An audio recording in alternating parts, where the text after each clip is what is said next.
Hi everyone, it's me. And today, who's that Pokemon? Gonna catch him all, Pokemon. Let's start.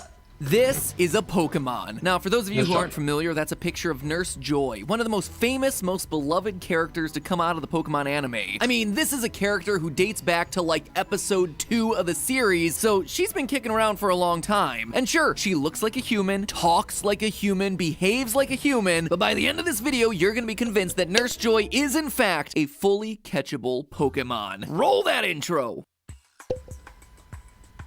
Hello Internet, welcome to Game Theory. Oh wait, I don't understand. That means you can actually catch Nurse Joy.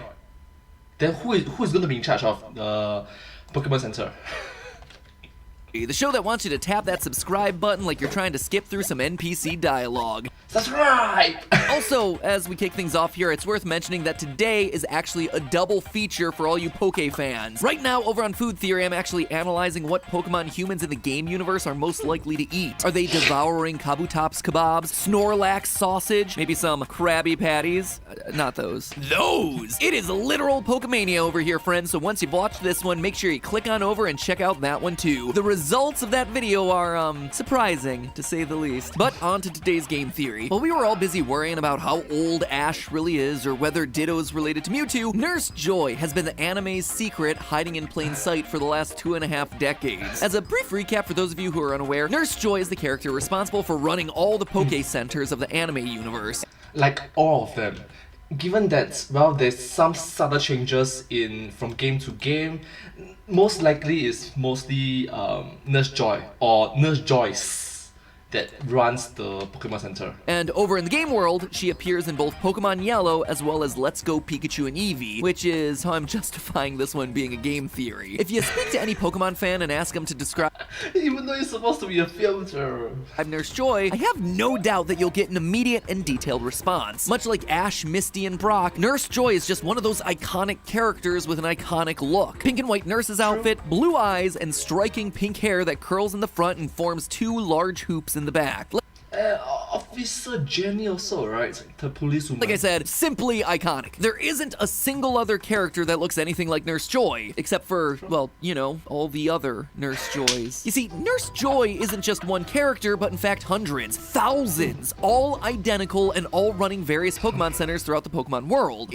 That means they sort of ditto each other. In the meta sense, this is obviously meant to be a joke about how games often put an identical healer character in all the towns that you visit. But the in-universe lore explanation is that they're all related to each other. It's something that we hear as early as episode 2. Well, Family is everything. Team Rocket is busy destroying the Pokemon Center. Nurse Joy is transferring all the Pokemon there over to Pewter City. We see another Nurse Joy on the other end of the video call explaining that all the Pokemon arrived safely, to which Viridian's Nurse Joy replies, Thanks, sis. so they're sisters. All of them are sisters? Well, not entirely. When visiting the Orange Islands, Ash and company encounter a Nurse Joy who claims to be The second cousin of the sister-in-law of the Joy in Saffron City. and that's kind of an explanation, I guess? Just because you're related doesn't Sister, cousin, second cousin, sister-in-law, third cousin, sister. mean that you're gonna look this much alike, especially when you're dealing with different parents in different parts of the world. It just doesn't make a whole lot of sense. You know what makes a whole lot more sense? That they're all Pokemon. In the Pokemon world, identical children is actually the norm, not for humans, but for Pokemon. Look at this army of Pikachus, this flock of Pidgeys, Ash's Charmander versus Richie's Charmander. They are practically interchangeable.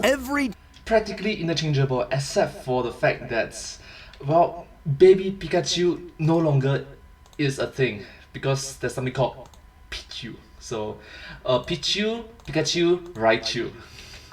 Chansey in every Poke Center in pretty much every episode. They all look the same. And if Nurse Joy was also a Pokemon, her legion of identical family members would make much more sense. But you know that I wouldn't be making this episode if that was all the evidence I have. That, my friends, is just the start. The thesis. By the end of today's episode, you're gonna be convinced that Nurse Joy should be getting an entry of her own into the National Dex. First, I want to point out that New discovery! Not only are all Nurse Joys practically identical, they're also all female. This would be a weird, highly improbable event for humans, but for Pokemon, it's actually the expected outcome. In episode 28 of the Diamond and Pearl series, we meet Paige and Marnie, two daughters of a Nurse Joy, which, actually reveals Joy to be their last name rather than the first name. Never really thought about that one. Anyway, Paige and Marnie Joy. Notice anything unusual about these two? They're identical to their mother. We even... True.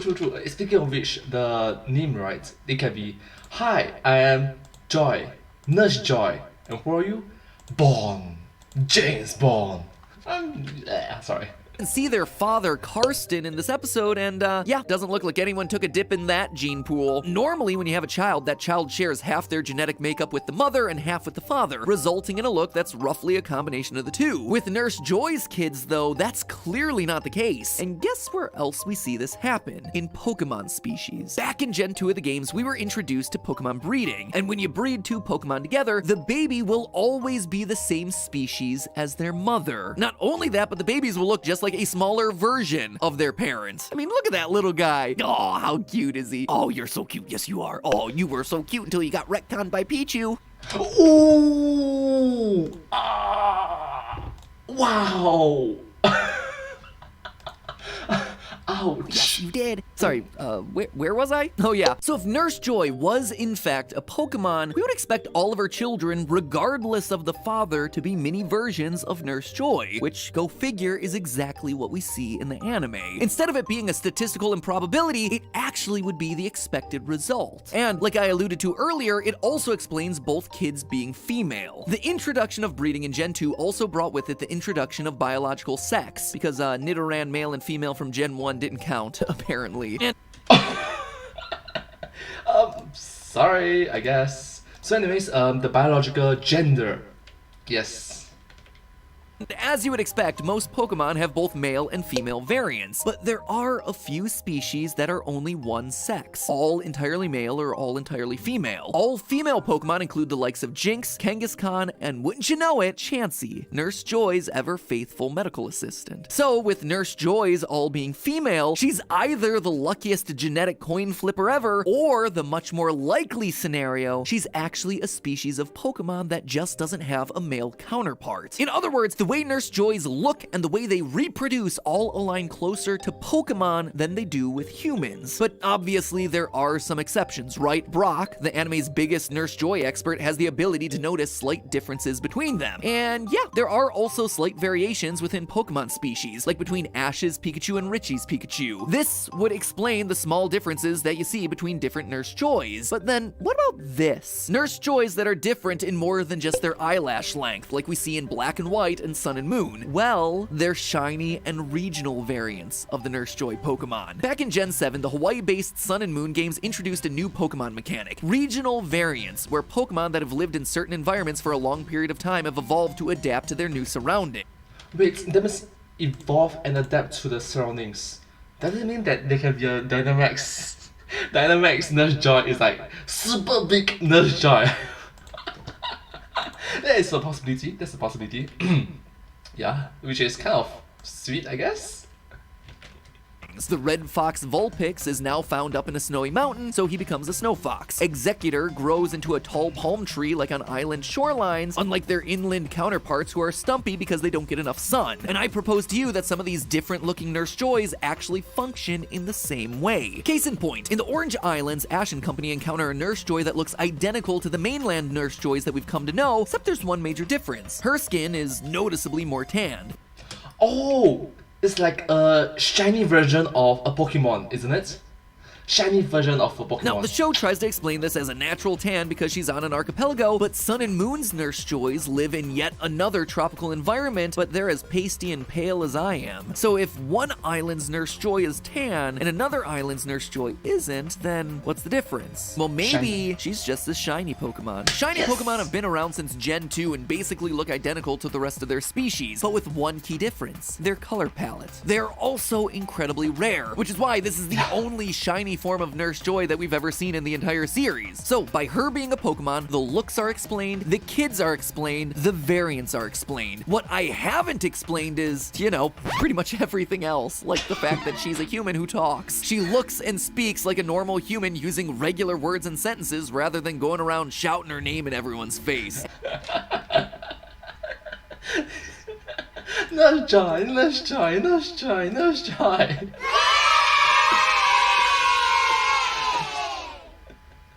I'm sorry. I just find it very funny. And admittedly, it'd be weird if all of a sudden she just started repeating, Nurse Joy, to all the trainers coming in for a quick heal. But the anime actually gives us our counterexample in the form of Team Rocket's Meowth. Living proof that Pokemon have the power to evolve differently when they put their minds to it. For those of you who aren't aware, Meowth in the anime because Meowth wants to impress, if I remember, another Meowth.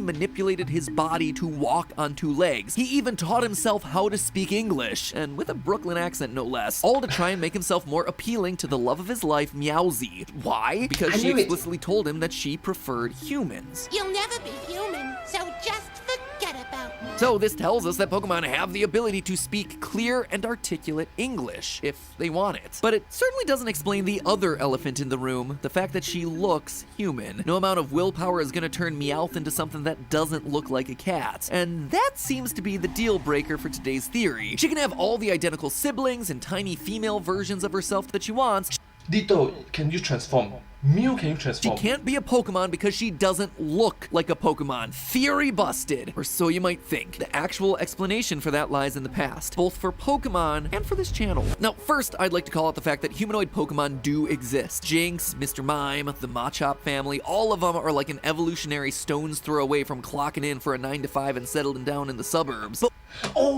and there's also Hitmonchan, isn't it?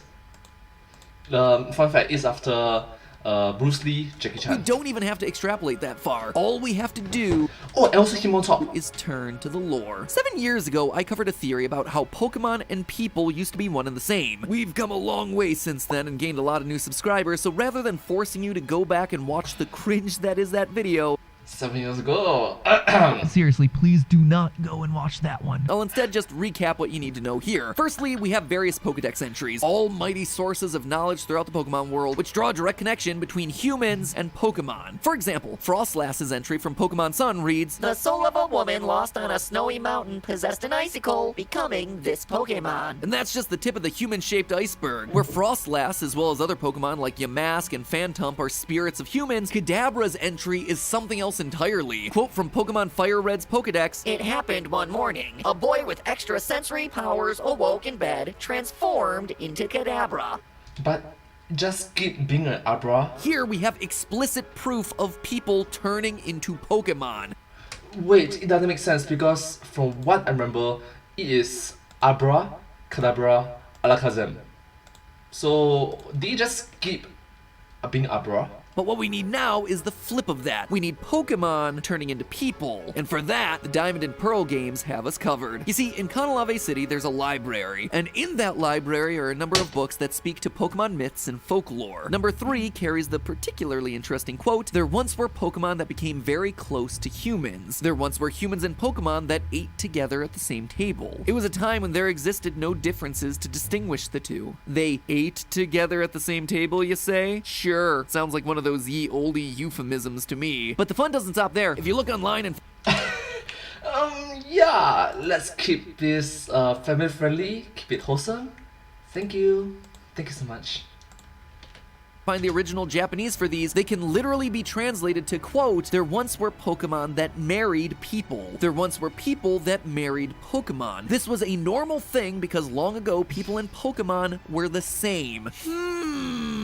Pokemon and humans looking and acting the same, marrying one another? Like maybe perhaps a nurse, Pokemon Joy, marrying the husband, human Karsten? But the final piece of evidence here is from Folktale 2. Quote, Here lived a Pokemon in a forest. In the forest, the Pokemon shed its hide to sleep as a human. I mean, this right here, this outright shows us that not only were Pokemon and humans one and the same, but that Pokemon had the ability to become people. 7 years ago, we theorized that this was because because of the human mind, the thing that differentiates us from animals. Certain Pokemon would choose to give up their special powers for the ability to grow mentally, to learn, to communicate. And honestly, I think that this is exactly what happened to the species of Pokemon we now know as Nurse Joy. And better yet, I think I know the Pokemon that chose to evolve into her. Let's paint a picture, shall we? Throughout the anime, Nurse Joy has had a couple of Pokemon companions, but none is more iconic than Chansey. And it makes a lot of sense for Chansey to be the one there to support Nurse Joy. Quote, No, isn't there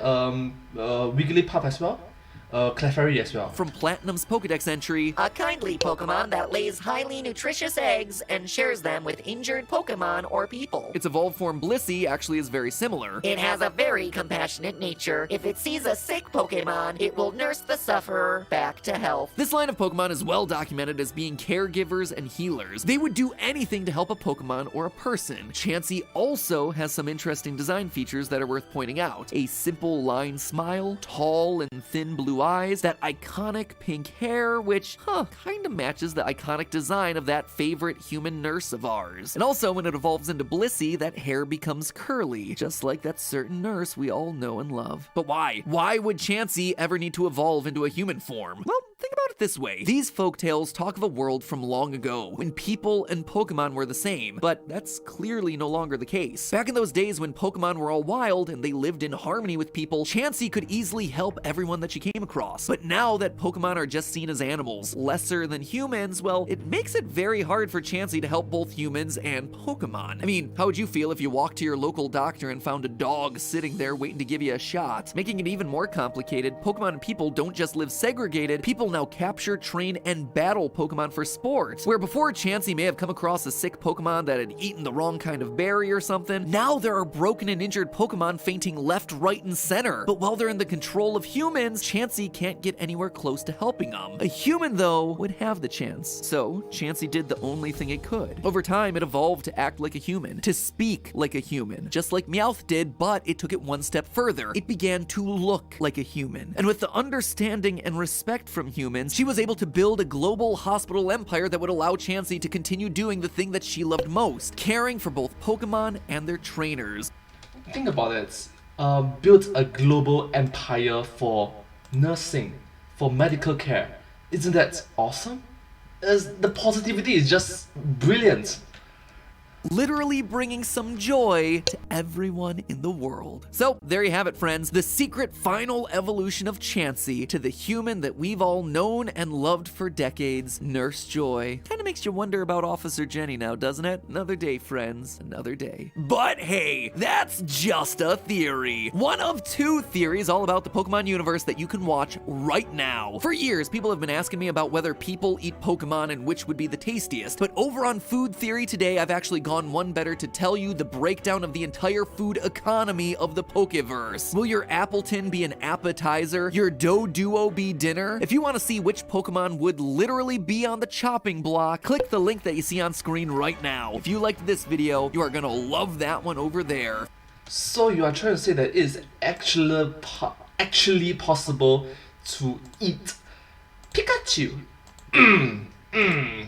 Anyways, so oh my gosh. Thanks for your time, and as always, remember, it's all just a theory. A game theory. Thanks for watching. Thank you. Thank you so much. So anyways, I hope that you enjoyed this video as much as I did. It was very eye-opening and interesting to watch, very unique and special. If you do like this video, please remember to like, share, and subscribe to my channel, and comment down below if you have anything to share with us. Don't forget to follow my channel, and sincerely appreciate all of your support and encouragement for my work. Thank you so much, and I hope to see you in my next video. But hey, that's just a theory, a game theory. Thanks for watching. Thank you.